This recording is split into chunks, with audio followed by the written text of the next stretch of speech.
به کادر تیم ملی گفتم پرچم ایران آوردین؟ یه نگاهی بهم کردن و گفتن نه هستش، حالا تو فرودگاه میخریم. من تا حالا فرودگاه امام خمینی رو نرفته بودم، ندیده بودم، فکر کردم اونجا هست. رفتیم اونجا دیدم خب یه کدوم پرچم فروشی کجاست، خندیدن به ما. تهش فهمیدیم که اینا چون فکر میکردن من مقامی نمیرم واسه پرچمم نیاورده بودن. رفتم مرحله آخر پلیس گذرنامه، رفتم پیش پلیس گذرنامه گفتم که آقا ما تیم ملیم و من مدال طلا میارم، نه پرچم نیاوردن، یه پرچم به من میدی من کارت ملی من میذارم پیشتون.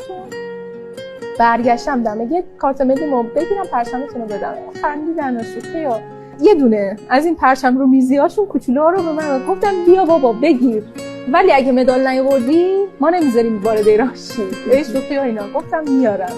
رفتیم مدال طلا اون پرچم کوچیک رو آوردم بالا. خیلی درد بزرگی بود. جز خودم هیچ کسی ایمان نداشت که من مدال طلا میارم. 8 سال گذشته و چقدر بد که من گریم گرفتم.